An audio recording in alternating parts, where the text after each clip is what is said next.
Estamos continuando una serie de conferencias especiales del libro Sha'arei Teshuvah de Rabbeinu Yonah Girondi. Sha'arei Teshuvah, Portones de la Teshuvah, el manual de la Teshuvah que escribió Rabbeinu Yonah en Gerona, en España, hace 750 años aproximadamente.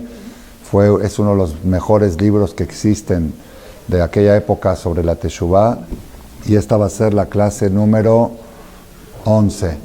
Esta es la clase número 11 del segundo portón de Sha'arei Teshuvah. En el segundo portón, Rabbeinu Yonah nos está enseñando cuáles son las cosas que orillan a la persona hacia la Teshuvah. Cómo la persona llega a acercarse, cuáles son los caminos que orillan a la persona a hacer Teshuvah. En total son 6 caminos. Y él nos fue explicando uno por uno. Estamos ahora en el último, casi en el cierre del segundo portón. Vamos a repasar rápido los 5. La primera cosa que orilla a la persona hacia la Teshuvah: las broncas, los problemas, las situaciones difíciles. Entonces Rabbeinu Yonah nos enseñó cómo enfocar esas situaciones. Cuando a la persona le vienen problemas, no decir fue una casualidad o no empezar a buscar culpables, sino decir, me está mandando un mensaje del Shamaim para que yo enderece mis caminos, para que yo mejore. Ese fue, en síntesis, el primero. El segundo camino que lleva a la persona a la Teshuvah. Segundo, la vejez. Muy bien. La vejez, cuando la persona llega a una edad que ve que las cosas se están acabando, se están desmoronando, eso lo hace reflexionar que este mundo no, y que hay que prepararse para el otro. El tercer camino que lleva a la persona a la Teshuvah es una buena conferencia, pero conferencias de esas que sacuden, esos que sacuden, sí, que sí hacen cimbrar a la persona, como dicen, le movió el tapete, sí, esas, sí, y la persona tiene que buscar ese tipo de conferencias. La persona que quiere avanzar tiene que buscar jajamim, que al pan, pan y al vino, vino, que te dicen las cosas así como son. Entonces uno escucha una buena conferencia que lo sacude y lo hace reflexionar. Dice, a partir de ahora, yo soy una persona que hago todo lo que me dice en la Torah, le pregunto a los hajamim cada cosa que voy a hacer. Esa la hablamos la semana pasada, el miércoles. La cuarta cosa que lleva a la persona a la Teshuvah es leer la Biblia, tanto el Pentateuco como los profetas. Y uno empieza a ver las historias y ve qué pasó con el diluvio y pregunta por qué. ¿Y qué le pasó a Caín? ¿Y por qué Caín mató a Abel? ¿Y cómo terminó la historia de Caín? ¿Y cómo terminó el diluvio? Y después, ¿qué pasó con Sodoma y Gomorra? Esta semana vamos a leer en la Torah, Sodoma va a Morá. Y así cada uno va, y dice, ¿y eso por qué? ¿Cuál fue el error de ellos? Mira cómo terminan mal la gente malvada y cómo terminan bien la gente buena. Entonces esas cosas le mueven a la persona el tapete, y la verdad nosotros, porque Baruch Hashem venimos de chiquitos muy acostumbrados a leer todas esas historias, pero que lo ve por primera vez se impresiona, dice, mira cómo todo tiene su pago, nada se va gratis, tarde o temprano la persona tiene que pagar las cosas que hizo. Y en los profetas ni hablar, el que lee los profetas y las historias, hay un libro que se llama Ralbag, también de la época de Maimónides, que él escribió un comentario sobre los profetas y Yoshua, Shofetim. Después de cada capítulo, cada 2 capítulos, dice aprendizajes para la vida de estos capítulos. Cosas impresionantes. Entonces, cuando una persona lee la Torah y lee Nevim, Ketuvim, extrae, esa es una de las ventajas, se permite un comercial en el medio, una de las ventajas de Shem Tov. ¿Cuál fue el éxito de Shem Tov en los 5 libros de la Torah? Que en cada 2, 3 versículos te dice, de aquí aprendemos tal cosa. Entonces uno va leyendo y no nada más está leyendo la Torah, se nos dice, de aquí vemos cómo es. Entonces esa es la fuerza que tiene la lectura de nuestras fuentes. Por eso la persona que tiene que acostumbrarse a leer y ser un buen lector y analizar lo que está uno leyendo y no buscar leer. Hay una persona que me dice que en tal película de Hollywood dice, y es muy buena porque tiene muchas enseñanzas. Dije, yo tengo un Hollywood en la Torah, sí, que no, yo puedo hacerte películas de lo que es. No necesito yo acudir a esas cosas que la escribió gente que es muy complicada. Ese es el cuarto camino que lleva a la persona a la Teshuvah. El quinto camino que lleva a la Teshuvah es Aseret Yemet Teshuvah, los días que hay entre Rosh Hashanah y Kippur, cuando la persona sabe que todo el futuro está en juicio y dice, no puedo yo jugar, tengo una familia que sacar adelante, tengo hijos, tengo nietos y todavía tengo una vida por delante que vivir y necesito cambiar mis acciones para que el día del juicio Hashem diga que merezco seguir viviendo muchos años y salud. Ahí hace Teshuvah mucha gente en los 10 días de Teshuvah. Esos fueron los 5 primeros. El sexto camino que hace que la persona haga Teshuvah es, dice Rabben Yonah, cada minuto la persona tiene que buscar mejorar. Cada minuto, cada día, sin ninguna causa. Pero él lo basa, Rabben Yonah, es sintiendo lo pasajero que es este mundo. En otras palabras, a ver cómo quieran que se los diga para que no se asusten, teniendo presente el día de la muerte. Saber que algún día va a llegar. Todos.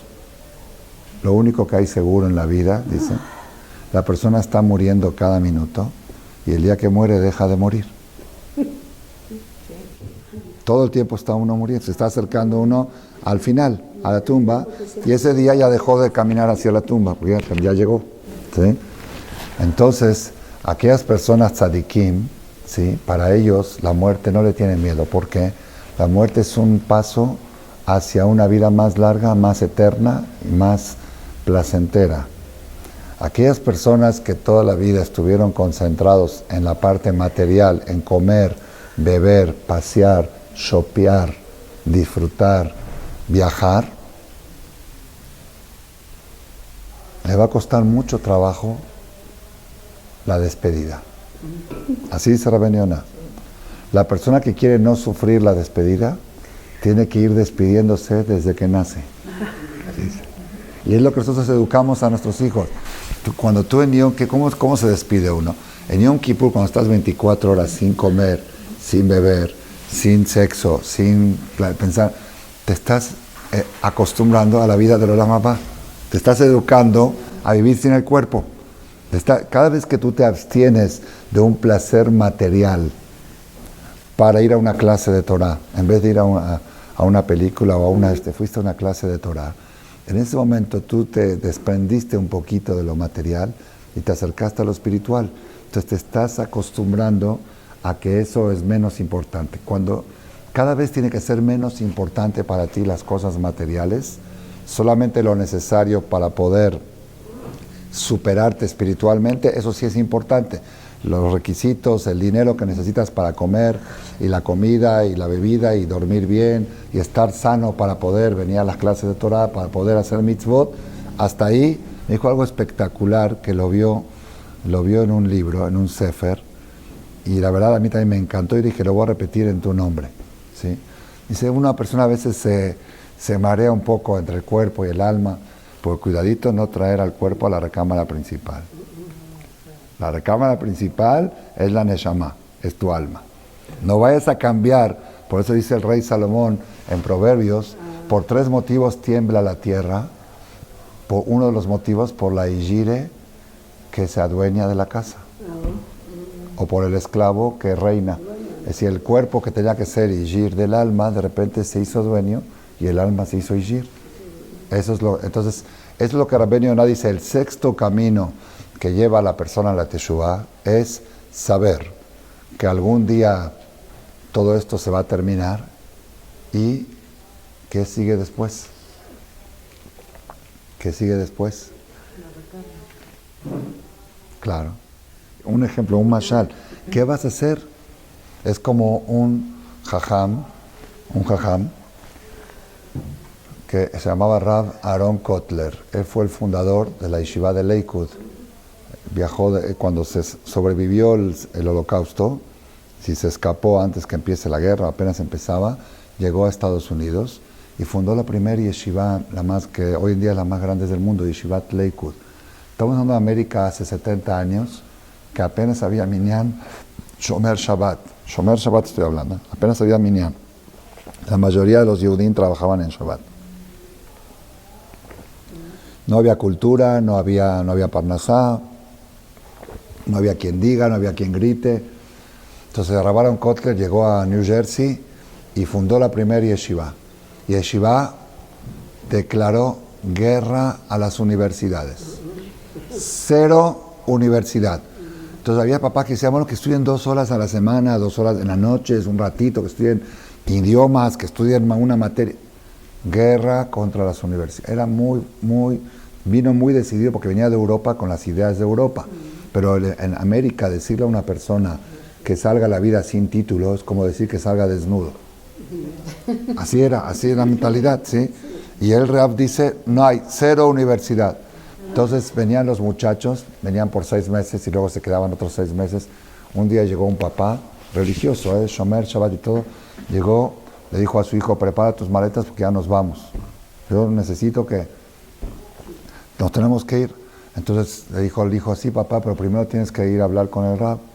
Tengo que avisar que me voy, tienes que avisar, habla con el Rab. Entonces tocó la oficina del Rab, dijo, vine por mi hijo ya está empacando, vine y me voy a llevar a mi hijo.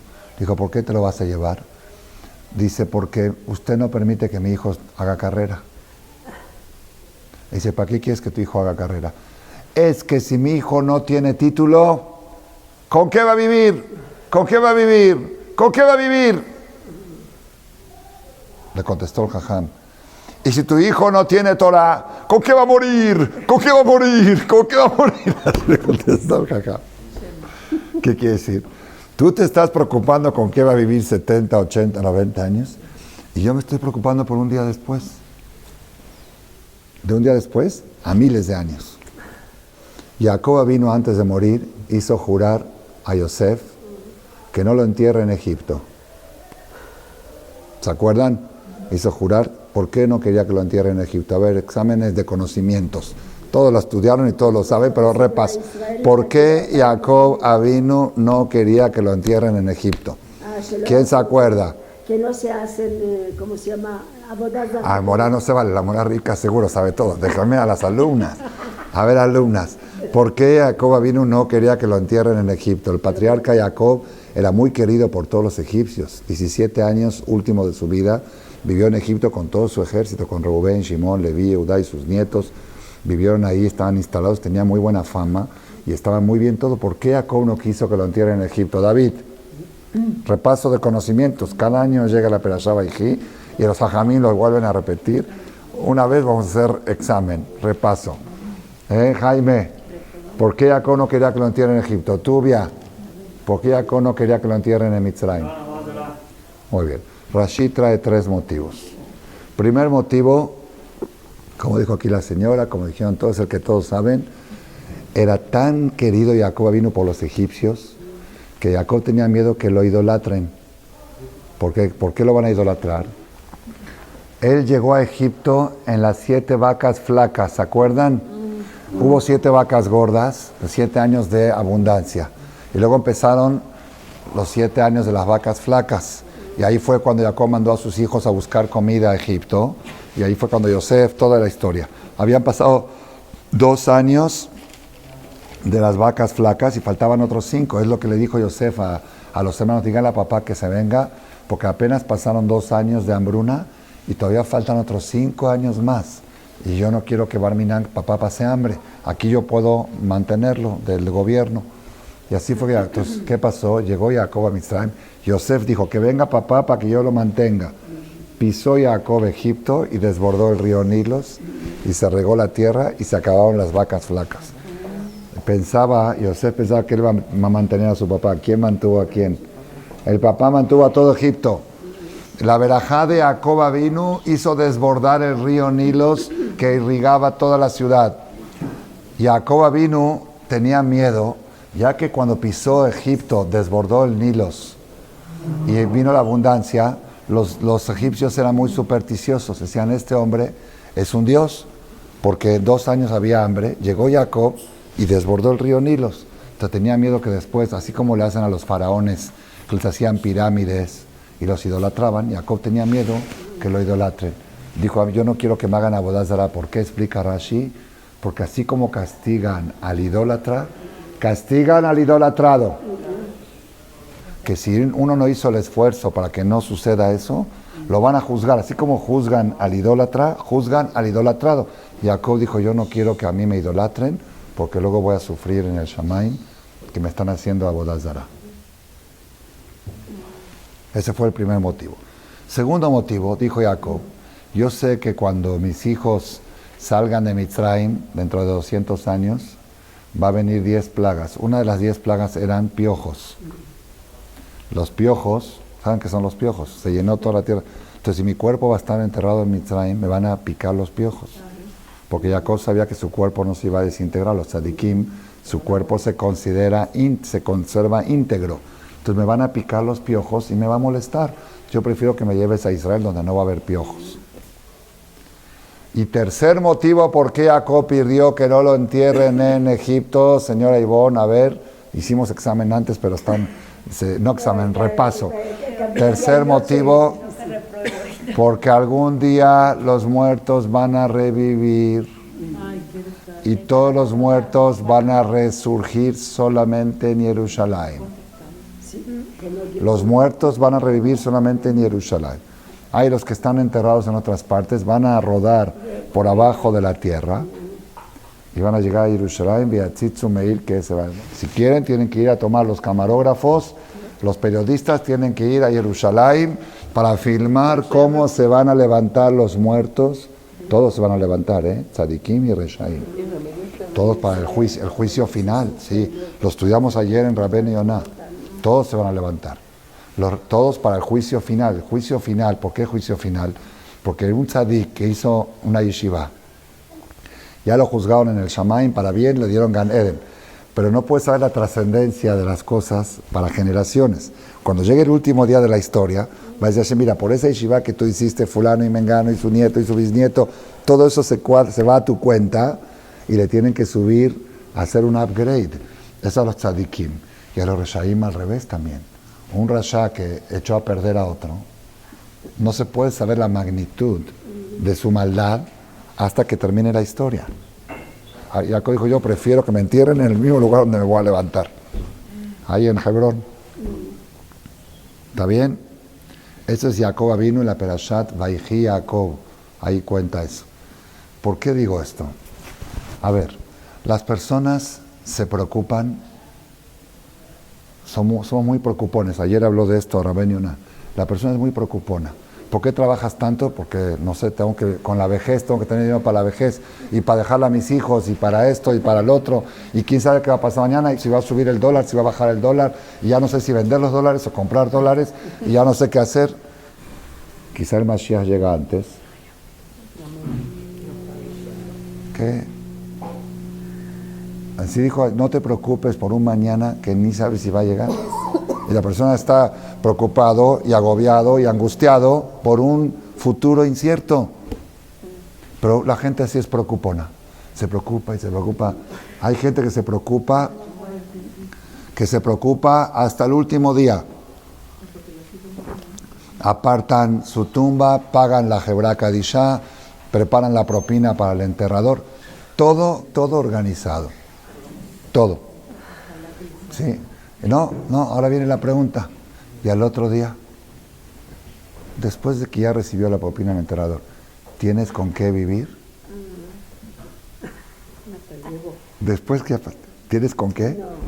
Es lo que le dijo el jajam al papá del alumno. ¿Con qué va a morir? ¿Con qué va a morir? ¿Con qué va a morir? Tú te preocupas con qué va a vivir. Las personas estamos preocupados para 60, 70, hasta 120 años. Y el año 121, Hazonish falleció hace 67 años. Rav Steinman es algo de Hazonish. Es Rav Chaim, claro, sobrino. O sea, dos Gedolín contemporáneos que cambiaron la fisonomía de todo el mundo religioso de esta generación, Hazonish y Rav Shach. Sí. Fallecieron con un día de diferencia. Dicen que los tzadikim grandes fallecen en Heshvan. Nacen Rachel Imenu el 11 de Heshvan, y también nacen en Heshvan nació Binyamin. No, Binyamin, el hijo de Rachel. Rachel falleció en la sala de parto, nació Binyamin. Binyamin, el hijo más chiquito de Jacob, donde está el Bet Hamikdash. Pero ¿se acuerdan que dijimos una vez noviembre, el mes 9? Que el que nace el mes 9, entonces es algo va con eso. Bueno, a avanzamos. Entonces, el mensaje de Rabbeinu Yonah. ¿Cuál es el sexto camino para acercarse a la Teshuvah? Después de los 5 primeros, es ¿con qué vas a morir? ¿Tienes con qué morir? ¿Qué quieres con qué vas a morir? ¿Tienes con qué vivir en la segunda etapa? Vamos a suponer que una persona va a vivir 10 años en México y 50 años en Singapur. Así está su plan, así es su sistema. Lo mandaron, ok. Y aquí en México se instaló muy bien y todo muy bien. ¿Tienes con qué vivir en Singapur? No, pues a ver, allá cuando llegas, no, pues ¿cómo? Si ibas a vivir 50 años. La proporción de lo que vamos a vivir acá, a lo que vamos a tener que vivir allá, ya sea en el Gan Eden o ya sea en el 7º milenio, de 6.000 al 7.000, es una proporción astronómica. Y tú estás bien organizado, tienes inversiones en Estados Unidos, cuentas fijas, ya estás organizado para 120 años. Y para los otros 1.000 años, ¿tienes con qué? Esa es una motivación para hacer Teshuvah. Pero una persona puede decir, bueno, cuando ya llegue mi vejez me voy a preocupar por Singapur. Cuando esté un año antes de ir a Singapur, pero ¿qué pasa si aquella persona, aquel delegado, embajador de Singapur en México, no sabe qué día lo van a llamar? No sabe si 10 años va a vivir en México, 8, 7 o 15. Es lo que dijo Rabbeinu Yonah ayer. Le dijo un jajam a sus alumnos, haz Teshuvah un día antes de morir. ¿Sí? Con un día es suficiente para que te... Le preguntaron, jajam, pero no sabemos cuándo. Entonces, pues haz Teshuvah todos los días. Entonces, tener presente el día de la muerte. O en otras palabras, dijimos un dicho, no sé si ustedes lo escucharon, lo dije en una de las clases esta semana, dijo el Ramú de Kotsk, si cada noche en la cama piensas en la tumba, cuando estés en la tumba te vas a sentir como en la cama.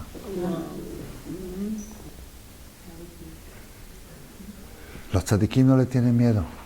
Al contrario, ellos le tienen miedo al cuerpo. Están tranquilos. La vida para ellos sigue. No terminó nada. Hay gente que dice, mira cómo acabó. No acabó nada. Ahí empieza. Pasó a otra época. Entonces, hay 2 formas de decirlo. Una manera de decirlo, tener presente el día de la muerte. Otra forma de decirlo es tener presente la transitoriedad de esta vida. El pasajerismo, el turismo, lo rápido que pasa esta vida. Yo me acuerdo de mi bar mitzvah como ayer. ¿Y saben cuánto hace que pasó mi bar mitzvah? Ya van a saber mi edad, 43 años. Este Shabbat cumplo años de mi Brit Milá. Eso sí no me acuerdo. Pero sí me acuerdo cuando tenía yo 6 años, hay una foto que tengo con pantalón corto, sí, que se usaba antes, sí, que mi mamá me la mandó. Y me acuerdo yo me acuerdo de esa edad, me acuerdo cuando iba a primaria, a primero, a segundo, quién era mi moré. Y ya soy abuelo y casi voy a ser bisabuelo. En unos años ya voy a ser bisabuelo, pocos años. Pero vuela la vida. Se voltea uno. Y a menos que lo ver. Entonces, eso es lo que tiene que tener la persona presente y eso es el mejor camino de hacer Teshuvah. Sin los problemas, sin la vejez, sin... Ayuda a pensar, a ver, ¿en qué estás invirtiendo? ¿En esto? ¿En qué? ¿Vale la pena? ¿Esto alguien se lo ha llevado? A ver, ve al panteón y fíjate. ¿Se acuerdan la historia de Reichmann, no? Reichmann, la carta que dejó, el testamento, que lo entierren con calcetines, ¿sí? Y la Jebra mandaron a preguntar, hay una mitzvah de cumplir el deseo del fallecido, y la Jebra mandaron a preguntar a Israel qué hacer, no aceptaron, solamente la mortaja. Y después de 30 días había una carta que el papá dijo que la abran el día de ley de los 30 días. Dijo, ya ven, yo sabía que no me iban a dejar, pero quería que aprendan que de tanto dinero que hice en la vida ni los calcetines me pude llevar. Y entonces Muharam, tanta inversión, tantos corajes. Esos archimillonarios que yo los conocí, que ya no están, ¿saben? Los conocí, los corajes que hicieron cuando alguien le debía una cuenta y no le pagaban. Se ponían rojos, morados, casi se desmayaban de coraje. Que me pague, a mí que me pague una cuenta de 35,000 pesos. El señor tiene 3.000 millones de dólares, 1.000 edificios en la República. Pero rojo, verde, me contó un secretario de él, no lo podía creer. Dice, bueno, pues está molado, jazito el señor, está bien, tómelo como se da. A mí que me pague. Un haram por él, por el coraje que hizo. Si fuera que lo necesitaba para comer todavía, tampoco valía la pena, pero todavía. Entonces, eso es lo que tiene que tener la persona presente. Es el sexto camino. Igual era ahora lo que dice Rabbeinu Yonah. Estamos en Shar Sheni, al final de la letra Yud Tet, el que está con el libro. Vejol anshe levav, y toda la gente que tiene corazón, yachshevu haolam hazeh kemo dirat aray. Ellos sienten este mundo como un hábitat pasajero. Velo ishtamshu bo rak la'avodat borei yitbaraj. ¿Ustedes han visto alguna persona que viajó en un crucero y no le gustó? En la letra Yutet, pero casi hasta el final, antes de la Kaf. Bejol, donde dice Bejol, como que están, ahí como empieza, me parece que empieza como un párrafo, pero dentro de la letra Yutet. Yutet antes de la Kaf. Si toda la gente de corazón siente en este mundo como una cosa transitoria y pasajera. ¿Han visto a una persona que fue a un crucero y no le gustó el color del camarote y trajo pintura y se puso a pintar el camarote? ¿Han visto una persona que diga, no, el color de rojo a mí no me gusta, lo voy a pintar de verde?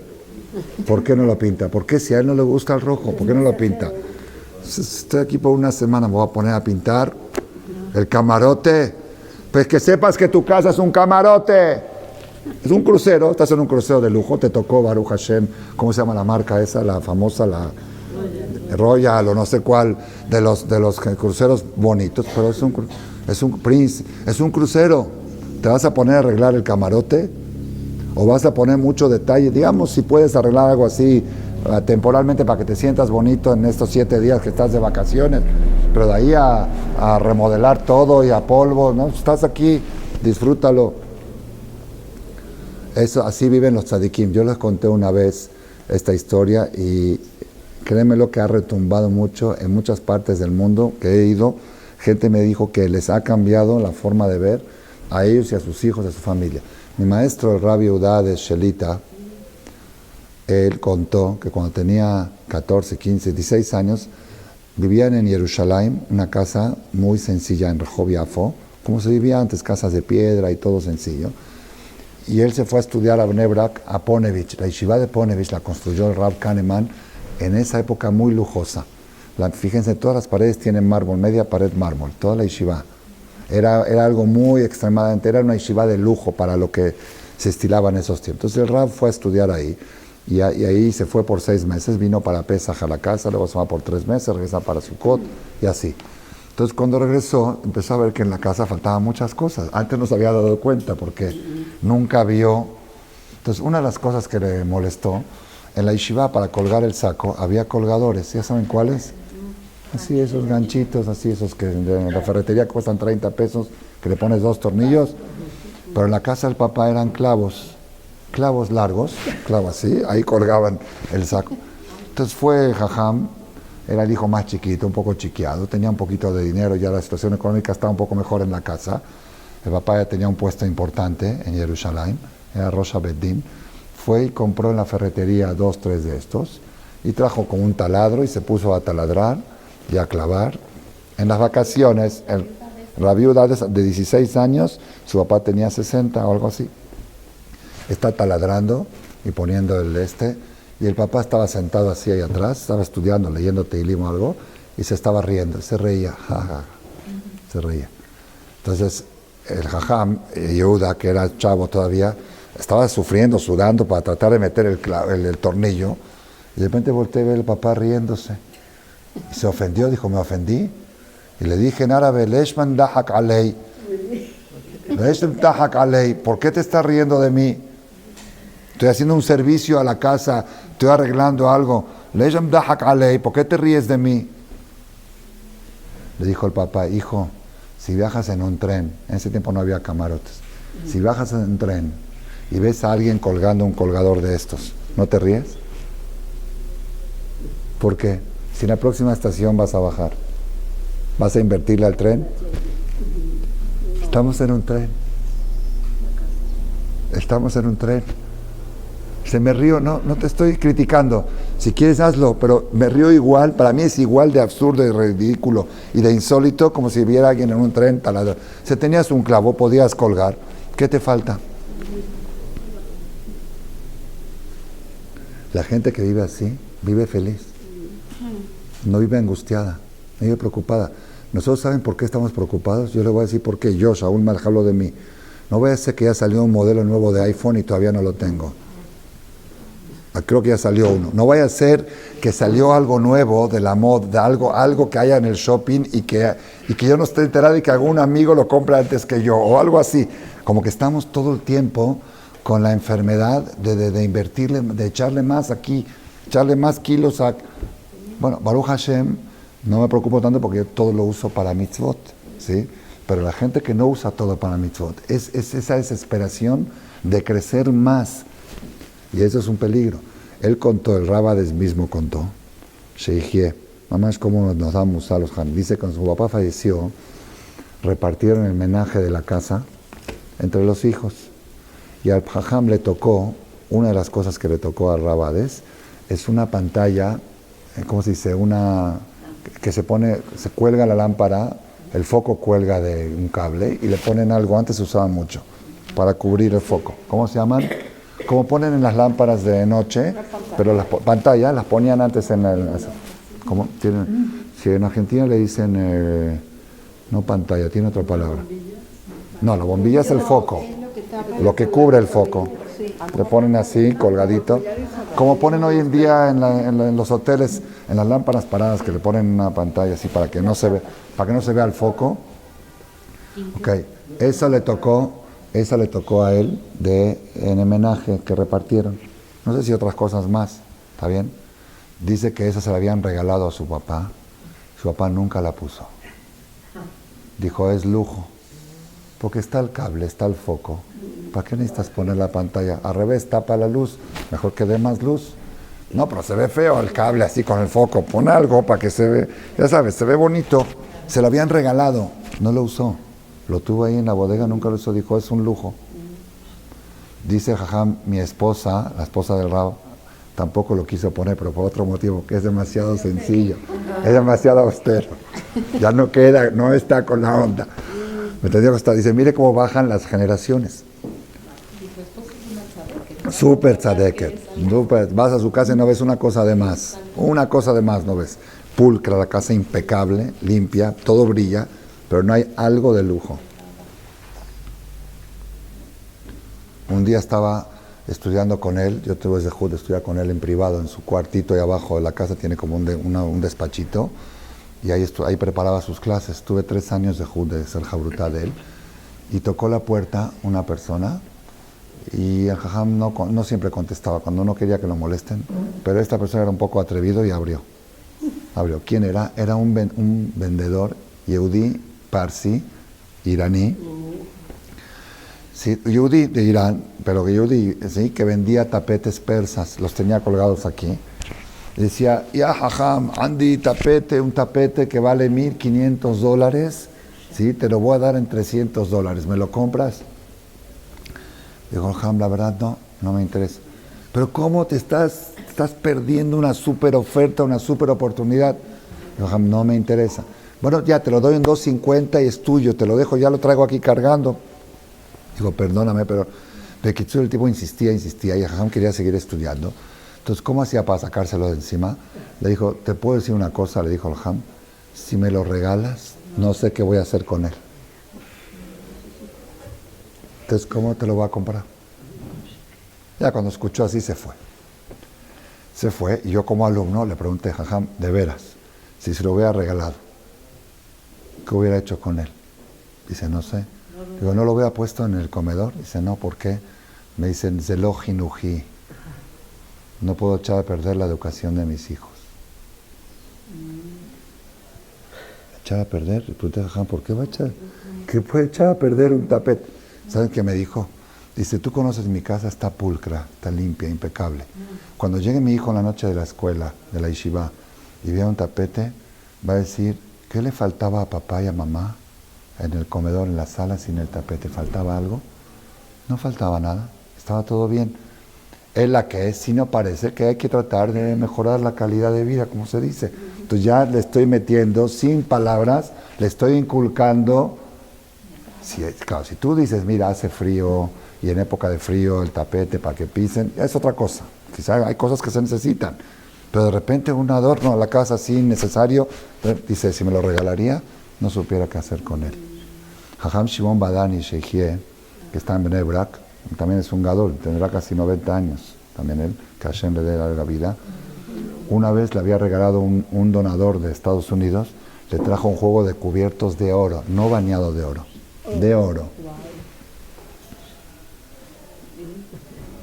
Lo merece, claro, es un zehut grande regalarle a un jajam. Pasan 2-3 años, ese rico vuelve a visitar Israel y va a visitar a Jajam y Jajam. ¿Está usando el juego de cubiertos que le regalé? Le dice, no. Le dice, ¿por qué? Le dice, yo todo el tiempo le estoy hablando a mis alumnos que hay que vivir austeros, que hay que vivir con lo mínimo, que no hay que buscar lujos. Y de repente va a entrar un alumno a mi casa y va a ver un cubierto de oro y dice, con razón, los jajamim hablan así. Ve a ver qué cubiertos tienen. Una vez, yo estaba en Israel, todavía estudiaba ahí, un alumno de la yeshiva de Kol Yaakov entró nuevo. Su papá era el dueño de Shetijé Carmel, las alfombras más famosas. Es una cadena de tiendas en todo Israel, multimillonario, el papá del muchacho israelí. Shetijé Carmel se llaman, y el hijo entró a estudiar a la yeshiva. Entonces el papá vino a visitar a su hijo después de unos meses y fue a ver al Rab. Y cuando fue a ver al Rab se impresionó mucho y todo. Dijo, Jajam, Ani rotzel asim leja tapet mikir lekir. Así se dice. Te quiero tapizar la casa de alfombra de pared a pared. Así se llama, es mucho lujo. En ese tiempo era moda y mucho lujo. Que yo te voy a poner toda tu casa, alfombra, de primera calidad, de pared a pared. Toda tu casa de alfombra. Le dijo el Jajam, con mucho gusto. Dice, bueno, ¿cuándo empezamos? Dice, cuando me cumplas esta condición. Tengo 140 abrejim. Que yo les digo que hay que vivir en austeridad y que hay que vivir con lo mínimo, que no hay que buscar lujos. Y si van a ver el tapete, van a decir que el tapete es una necesidad, porque si no el jajam no lo hubiera puesto. Si es una necesidad, porque dice, primero le tapizas la casa de todos los abrejim y el último soy yo. Dijo, no, es mucho. Dijo, entonces déjamelo así mejor. Esa es la enseñanza de nuestros tzadikim, de nuestros jajamim que nos educan. Cada día, uno dijo antes la señora Rina, estamos amolados, ¿sí? Cada día un poquito menos. A tu nivel. Decir, esto es un lujo, esto no es necesario, no me falta nada sin esto. ¿Para qué lo necesito? Si es necesario, lo pongo. Si es lujo, ¿para qué? Cada día un poquito menos, ir desprendiéndose del amor, del encariñamiento con las cosas materiales, porque eso te hace creer en el subconsciente que vas a estar aquí 1000 años o 2000. Y aunque estés, dijo Rabbeinu, aunque vas a vivir aquí 2000 años, no vale la pena invertir, porque ya vas a vivir 100,000, 1,000,000. ¿Me entendiste cómo está? Hay que invertir allá en Singapur, o no sé cómo quieren decir allá, en Gan Eden. Las inversiones tienen que ir para allá. Acá solamente lo necesario.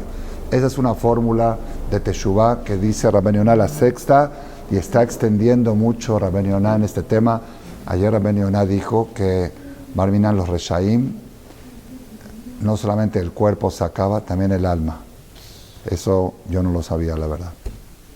Yo pensaba que el alma nunca, dice que el alma se desintegra. Si el alma todo el tiempo quedó chiquita y estuvo al servicio del cuerpo, cuando el cuerpo cae a la tierra, el alma cae con él. Entonces es muy duro eso. Nosotros, Baruch Hashem, no estamos en el nivel de que el alma tiene que estar subiendo, pero siempre saber, tener presente y no asustarnos. Créanmelo, que aquella persona que logra superar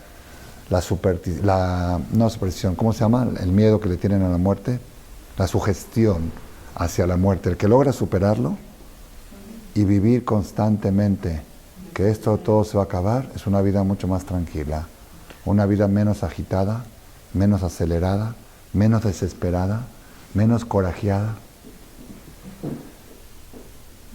La mayoría de nuestras carreras y corridas y agitaciones y corajes son por algo que va a desaparecer.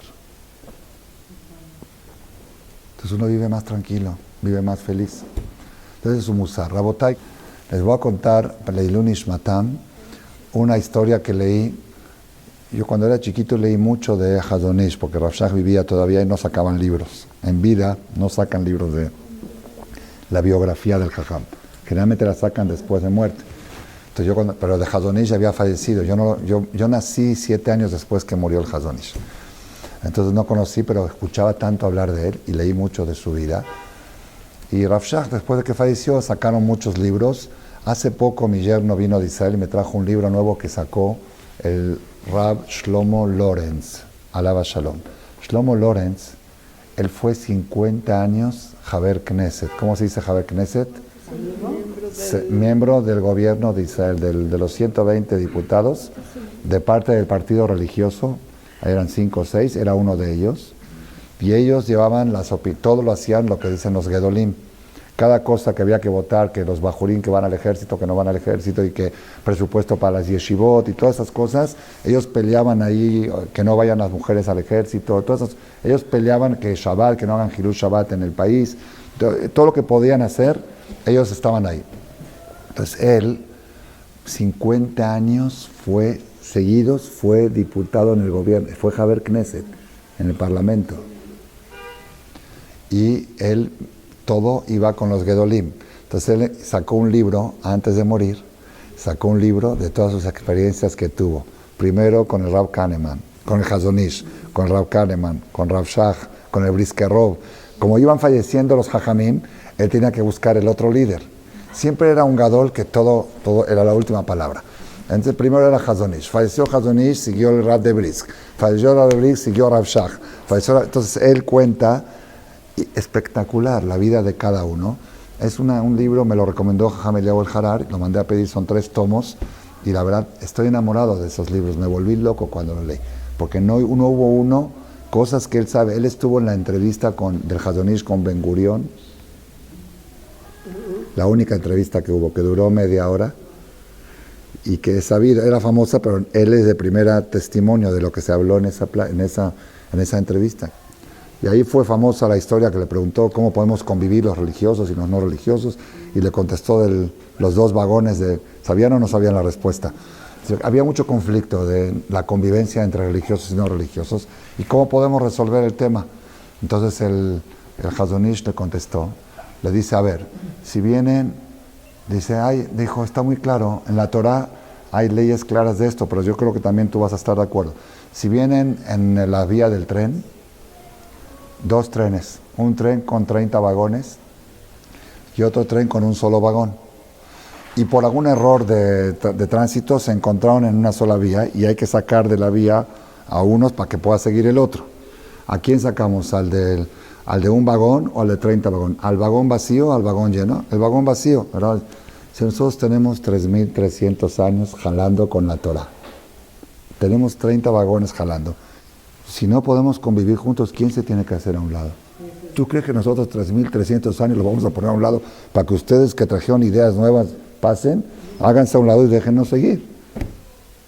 Así le dijo el Hazon Ish. Una respuesta espectacular, espectacular. Dice, ¿qué? ¿Nos llamas vagón vacío? Nosotros somos vagón lleno. Así, hubo un poco de discusión. Así. Rabotai, el Hazon Ish, era una eminencia. Ahí en Bnei Brak, toda la ciudad de Bnei Brak, que es la ciudad religiosa más fuerte del mundo, viven 200,000 personas, la familia promedio es de 12 a 15 hijos, familia promedio. Una señora subió al camión con 7 hijos y el chofer le dijo, señora, ¿por qué no dejó la mitad en la casa? Y si ya los dejé, así le dijo. Sí, yo estuve ahí en el Mayaná Yeshua, en el hospital que abrió el doctor Ochil ahí en Mayaná Yeshua. Es algo espectacular ver en Porat Yosef, una señora se alivió, mi hija Ruth se alivió ahí, y una señora se había aliviado, y tienen en el lugar del hospital de parto, tienen un comedor común para todas las parturientas. No le traen la comida al cuarto. Comen en comedor común y platican una parturienta con la otra de cuántos hijos tienes y cuánto. De repente fui yo a visitar a mi hija y veo un papá que viene a visitar a su esposa que dio a luz con sus 9 hijos. Con 9 hijos viene a visitar a la mamá del hijo 10. Venían así, 1, 2, 3, 4, y los niños yendo a la mamá a ver a su hermanito nuevo. Eso es Bnei Brak, eso lo fundó Hazon Ish. Es la única ciudad en Israel que no circulan coches en Shabbat bajo ningún concepto, más que patrullas o ambulancias, o para partos que se necesitan.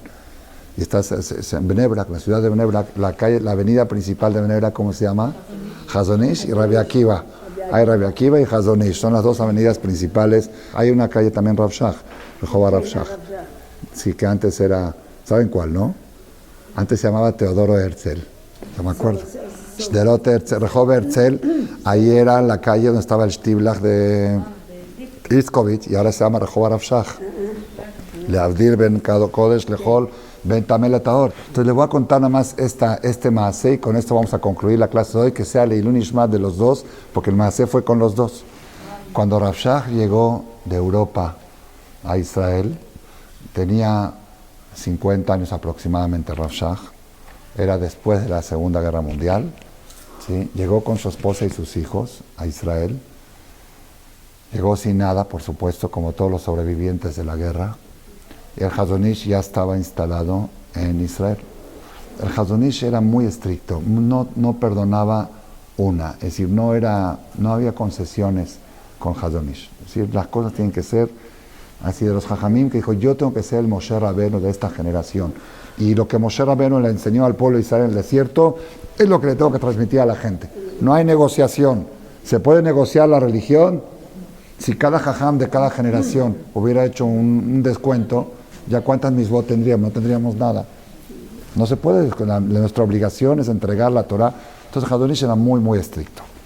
Y él declaró guerra contra aquellas instituciones que son medias religiosas. Él no aceptaba media religión. O sea, o eres o no eres.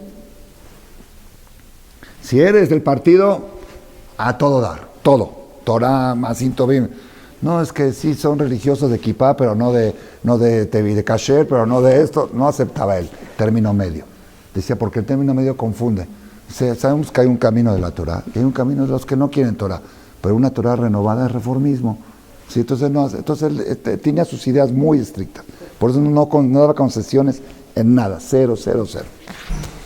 Entonces, el Rav Shach llegó de Europa a Israel y de repente el Hazon Ish se enteró que lo contrataron de Rosh Yeshiva en una de esas yeshivot que tenían yeshiva universidad junto, que era mezcla, que era en contra de su... Sí usaban kippah y todo, pero era una mezcla.